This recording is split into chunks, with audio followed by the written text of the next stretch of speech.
I had lived in that house for 19 years. 19 years of the same creaking floorboard at the top of the stairs. The same draft that came through the kitchen window every November, no matter how many times I resealed it. The same view of the old oak in the backyard that my daughter used to climb when she was 7. I knew that house the way you know your own face. Every corner of it, every sound it made at night. Or, I thought I did. My name is Walter. I'm 63 years old. I spent 31 years as a civil engineer before I retired, which means I understand structures, load-bearing walls, foundations. The way a building hides things if you don't know where to look. I tell you that not to impress you, friends, but because later, when I tell you what I found, you'll understand why it hit me the way it did. A man who built things for a living and somehow missed what was right beneath his own feet. My wife, Donna, had been gone for 4 days. She drove down to Savannah to visit her sister Carol after Carol's hip surgery. I remember standing at the front door, watching her pull out of the driveway, her gray Subaru disappearing around the corner of Maple Ridge Drive. It was a Monday, in late October. The leaves were coming down hard that week. I had the house to myself. 34 years of marriage, and suddenly I didn't know what to do with the quiet. The second day she was gone, the boiler started making a sound I didn't like. A low, rhythmic knocking that came up through the basement floor every time the heat cycled on. I'm handy enough to know my limits, so on Wednesday morning I called Prescott Heating and Cooling, the same company we'd used for 12 years, and asked them to send someone out. The technician they sent was a young man named Darius. Polite, efficient, work boots on before he even crossed the threshold. I pointed him toward the basement door off the kitchen hallway, and told him the panel was along the back wall, near the old deep freeze. He said he'd text me if he needed anything, and headed downstairs. I went back to my coffee and the morning crossword. 20 minutes later, my phone buzzed. "Mr. Haynes, this is Darius from Prescott. I found your boiler, and the issue looks like a failing heat exchanger. I can walk you through the repair. But I want to ask you something first. Behind the shelving unit on the east wall, there's a door back there. It's padlocked. 2 locks. I noticed it because one of the locks looks new. Just want to make sure you know it's there before I move anything." I read that text 3 times. I set my coffee mug down on the counter. We didn't have a door behind those shelves. The east wall of our basement was storage metal shelving we'd had since before our daughter was born, stacked with paint cans, holiday boxes, the kind of things that accumulate over 2 decades in one house. I had been down to those shelves dozens of times. More than dozens. I had reorganized them twice in the last 5 years alone. There was no door behind them. I typed back, "Which shelves exactly? Near the boiler panel?" He replied within seconds. "No, sir. The opposite wall. These are the tall ones with the clear storage bins. The door is set into the wall behind them. It's solid, looks original to the house. But the locks are definitely recent. One of them still has the sticker on it." I was already walking to the basement door. I don't remember going down the stairs. I remember the way the fluorescent light buzzed when I pulled the chain. I remember Darius standing to the side of the shelving unit, which he'd moved about 2 feet out from the wall. He'd done it carefully, hadn't knocked anything over. He looked at me with an expression I couldn't quite read, something between concern and discomfort. I looked at the wall. There was a door. Wooden frame, painted over so many times it had nearly blended into the cinder block around it, but a door. About 4 feet wide. Old hinges, original to the house, just like Darius said. And 2 padlocks, both threaded through a steel hasp that had been mounted onto the frame recently. The hasp was new. The screws were bright, not a fleck of rust on them. One lock still had a small white price tag on the shackle. The locks were facing outward. You can lock a door from the outside to keep someone out. Or you can lock it from the outside to keep something in. I stood there for a long moment. I am not a man who panics. 31 years in engineering will do that to you. You learn to observe before you react, to gather information before you draw conclusions. But I will tell you honestly, friends, that standing in my own basement, looking at a door I had never seen before, with 2 brand new locks I had never put there, I felt something I had not felt in a very long time. I felt like I did not know where I was. I pulled out my phone and called Donna. It rang 4 times and went to voicemail. Her voice, cheerful and familiar. "You've reached Donna. Leave me a message." I hung up without speaking. I tried again. Voicemail again. I looked at Darius. He was giving me space, pretending to review something on his clipboard. I said, "I'm going to need bolt cutters." He nodded slowly. "I've got a pair in my truck. Here is what I want you to understand, friends. I was not afraid of what was behind that door. I was afraid of what knowing would mean. Because, in the 30 seconds between reading Darius's text and standing in that basement, something had already begun to shift inside me. A quiet rearrangement of things I had always taken as solid. The way an engineer notices a hairline crack and already understands, before the calculations, what it implies. Darius brought down the bolt cutters. I cut both locks myself. He stepped back without me asking him to. The door opened inward, on those old hinges, without a sound. The room behind it was roughly 8 feet by 10 feet. Cinder block walls, same as the rest of the basement. A single bare bulb on a pull chain mounted to the ceiling, and when I reached in and pulled it, the light came on, which meant someone had run electricity to it.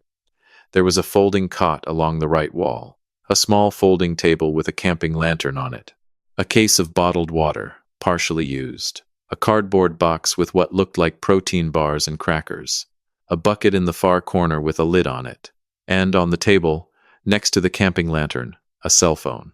A cheap prepaid phone, the kind you buy at a gas station. The screen was cracked. When I picked it up, it lit. There were text messages visible on the screen, and the number they were sent to was listed in the contacts as simply D. I did not read them yet. I set the phone carefully back on the table. I stepped out of the room, pulled the door most of the way closed, and told Darius I needed to call the police. He said he'd wait upstairs and not touch anything. He went up without another word. I stood alone in my basement for 3 minutes. I was trying to think about whether I had ever, in 34 years of marriage, given Donna a reason not to trust me, whether I had missed something, whether there was an explanation I was not seeing. I am a logical man. I construct explanations before I accept conclusions. I could not construct one. I called 911. 2 officers arrived within 15 minutes. A detective named Soto came an hour after that, along with a woman from the county's investigative unit whose name I did not catch immediately. They photographed everything before touching anything. They took the phone with gloves. They measured the room. Detective Soto was direct with me in a way I appreciated. He sat across from me at my own kitchen table and asked me clear questions, and I gave him clear answers. No, I had not known the room existed. No, I had not put the locks there. No, I did not know who had built the room or when. Yes, my wife had access to the house. Yes, we had done a basement renovation 8 years ago. I was traveling for a project in Cleveland for most of the summer it happened, and Donna had managed the contractors. Yes, I trusted her completely. He wrote everything down without expression. Then he asked me if I knew a woman named Patricia Morse. I told him I did not. He slid a photograph across my kitchen table. She was a woman somewhere in her mid-40s, dark hair, photographed from what looked like a driver's license. The kind of photograph that doesn't look like the person, the way those photographs never do. She was reported missing 11 weeks ago, Soto said. Filed by her daughter in Raleigh. Her last known address was in Asheville. Her last known contact with family was a text message that said she was going to spend some time traveling and not to worry. He paused. Her car was found at a long-term parking lot in Charlotte 6 weeks ago. No activity on her bank accounts or credit cards since the day she went missing. I looked at the photograph for a long time. I don't know her, I said. I've never seen this woman. Your wife's name is Donna Haynes? Yes. Did she know anyone in Asheville?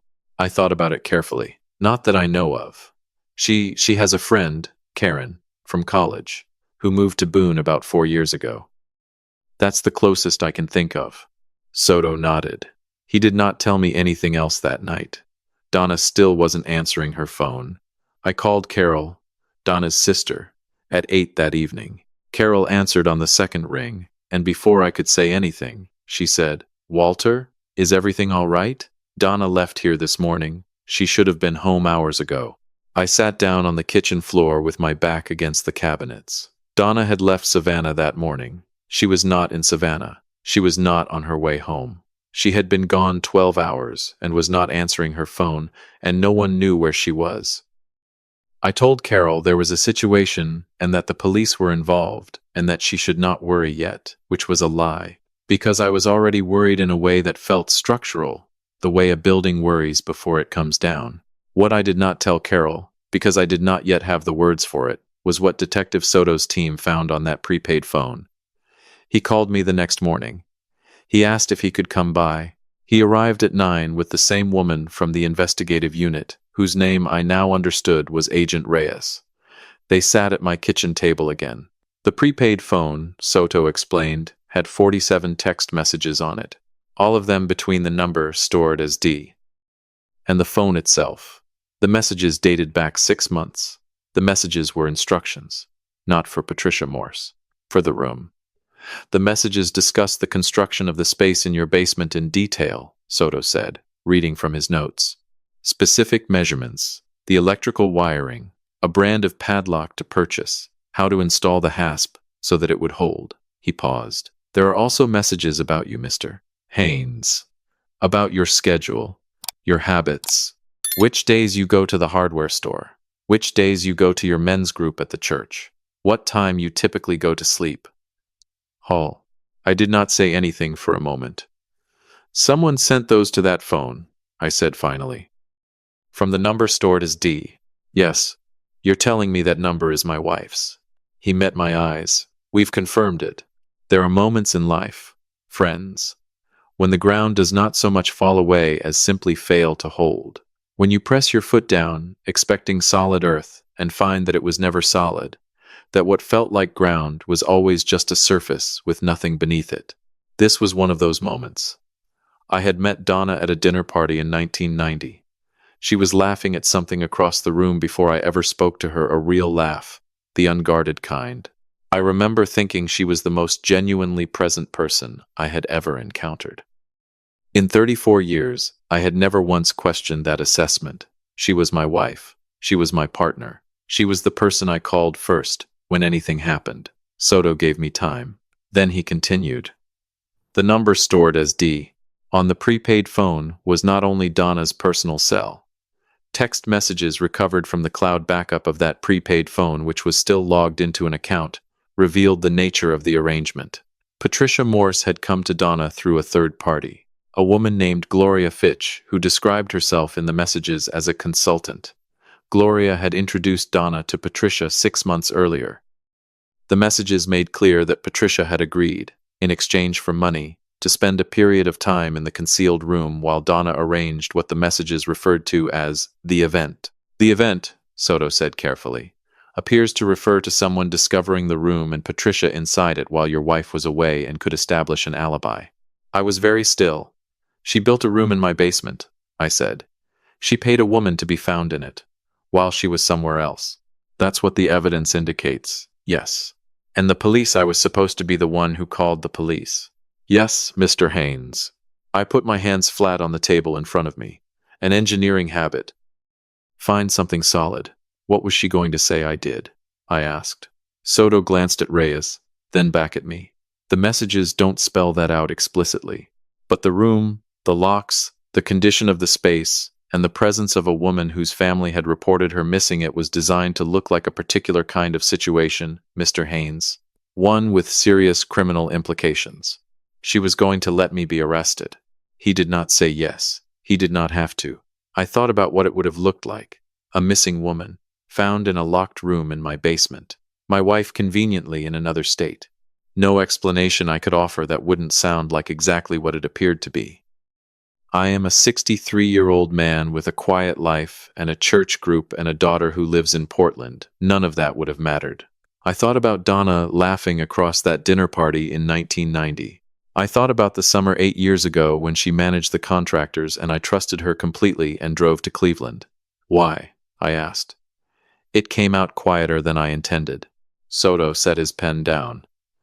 Mr. Haynes, we've been looking at your joint financial records as part of this investigation. Over the past 4 years, There have been a series of transfers from your joint accounts, small amounts, irregular intervals, moved to a savings account in your wife's name only, which was then used to fund a separate brokerage account we've identified. The total transferred amounts to approximately $230,000. I heard the number. I understood the number. My brain processed it the way it processes load calculations logically, sequentially, without initial emotion. She was building a life, I said. The brokerage account is registered to a name we're still tracing. We believe it may be associated with a second identity your wife established approximately 3 years ago. There are records of a rental deposit made in Tucson, Arizona 14 months ago under a different name paid from that account. 4 years. $230,000. A second name, an apartment in Tucson she had never mentioned, paid for with money she had moved quietly out of our shared life, piece by piece, over years. She was not going to leave me. She was going to leave me convicted. She was going to take the money, take the new name, take the apartment in Tucson, and leave me standing in a courtroom trying to explain a locked room in my own basement with a woman inside it. Where is she? I asked. We've issued a BOLO, Soto said. Her car was picked up on a traffic camera in Nashville yesterday evening. We're working with Tennessee authorities. I nodded. And Patricia Morse? She's at a hospital in Greenville. She's physically fine. She is cooperating with investigators. She says she was told the arrangement would last no more than 3 weeks. She'd been in the room for 9 days when your technician found her. He paused. She was paid $30,000. She says she didn't know the full nature of what she was part of. We're still evaluating that claim. I stood up from the table, walked to the kitchen window, and looked at the backyard. The old oak was bare now, November, having finished what October started. My daughter used to climb that tree. I used to stand right here and watch her, ready to catch her if she fell, because that is what you do when you love someone. You stay close enough to catch them. I had not caught this. I had not seen it coming for 4 years or longer, maybe.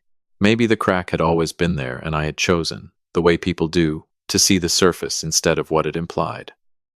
They found Donna in Knoxville 3 days later. She had checked into a motel under a name that was not hers, paid with cash. A tip from a motel clerk who recognized her from the news. She was arrested without incident. I did not watch the footage. My daughter flew in from Portland the day after the arrest.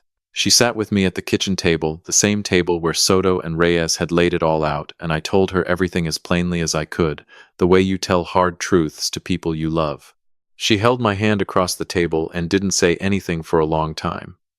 Then she said, "Dad, I need you to know that none of this is anything you built." I had to look away when she said that.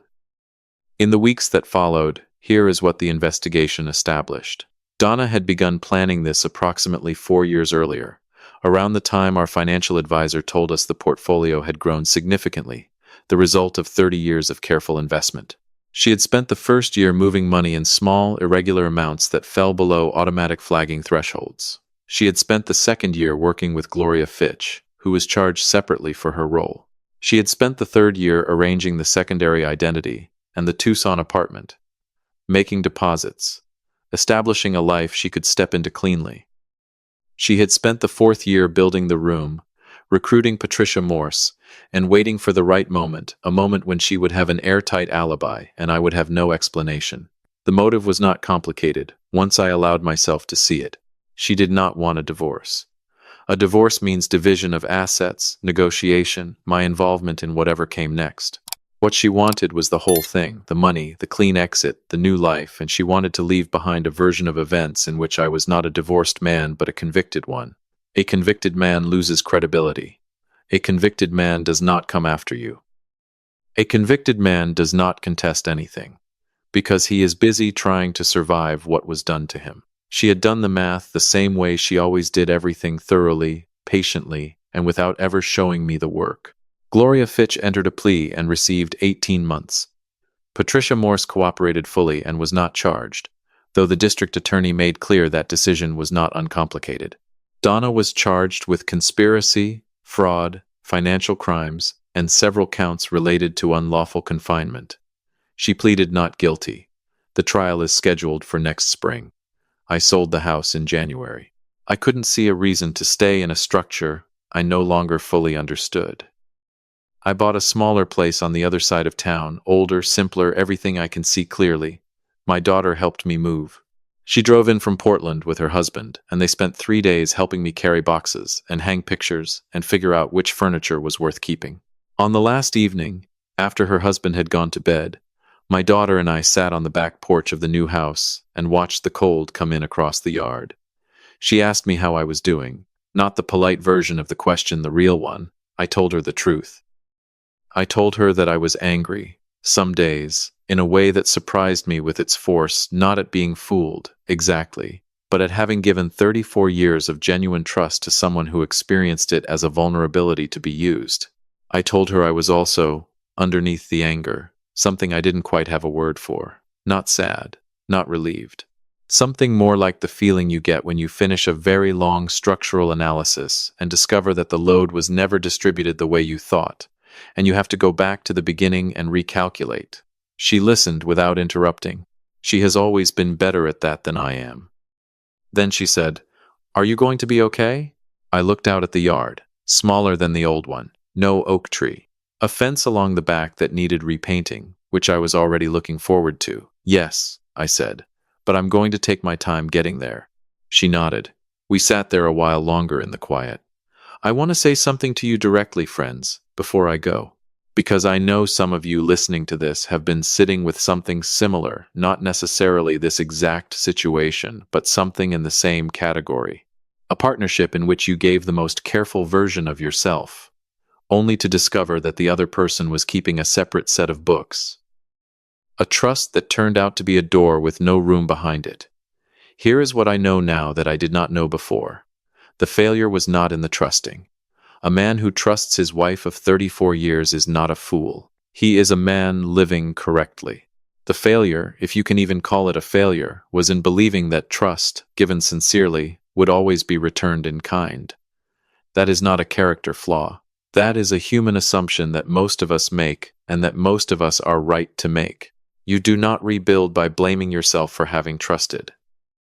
You rebuild by understanding exactly what was load-bearing, figuring out what held and what didn't, and starting the calculations again from a foundation you can verify. That is what I'm doing. One day at a time, in a smaller house with a fence that needs painting, recalculating from the ground up. Sometimes, the most disorienting thing life can do is show you a door you never knew existed. Not just in a basement, but in a relationship, a plan, a version of yourself you'd been living without questioning. What Walter found wasn't just a locked room.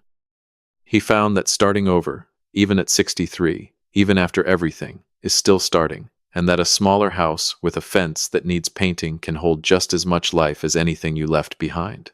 A small note for you: this story was created and fictionalized by AI, crafted to bring you a moment of good storytelling and entertainment, while leaving behind something worth carrying with you, a quiet reminder that rebuilding, at any age, is always worth the effort.